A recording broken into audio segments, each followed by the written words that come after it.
Isa nga si Imelda Papin sa matalik o talaga namang malapit na kaibigan ni Nora Aunor. Kaya naman no wonder kung bakit isa si Imelda Papin sa pinagkatiwalaan ng superstar na sabihin na siya ay nasa ospital.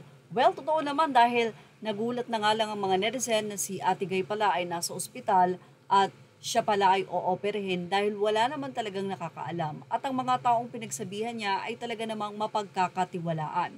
Ang tanong, alam ba ng mga anak ni Nora Aunor, katulad nila Christopher, Ian, at Lotlot de Leon, na kanilang ina ay ma-ospital?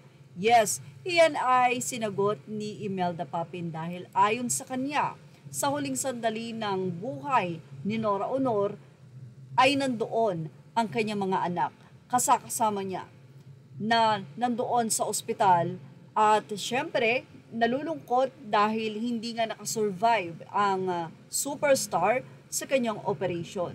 Actually, sa unang update ni Ian De Leon, yung procedure ng operation ay tila naging cause ng death or kamatayan ng kanyang ina.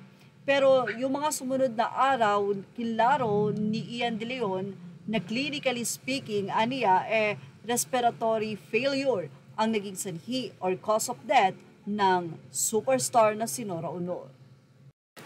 At sa naging interview nga kay Imelda Papin sa wake o pagdalaw niya sa wake ni Nora Aunor, sinabi niya na nandun siya sa huling sandali ng superstar na si Nora Aunor. Sabi niya, alam mo yan, hindi kita iniwan from the last minute.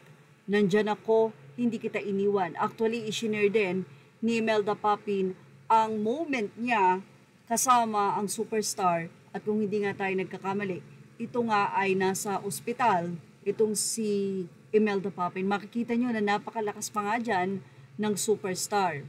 At wala naman siyang oxygen dyan, pero sabi nga, di ba, dahil may problema sa paghinga niya at hindi siya masyadong nakakahinga, so yun yung reason kung bakit kailangan niyang operahin, tila para yung bara sa puso niya medyo matanggal at ito ay mawala. So parang angioplasty yung sinasabi nung isang direktor na nakausap din ng superstar Nora Aunor at nagbigay din ng lakas ng loob para makayanan ng superstar ang nasabing nga pong operation. Pero yun nga, nag-failure ang nasabing operation na ito na naging cause ng kanyang death at naging bulaga o nagbubulaga sa buong bansa.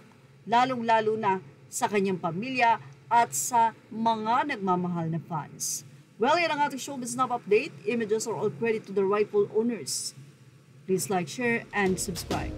Thank you for watching.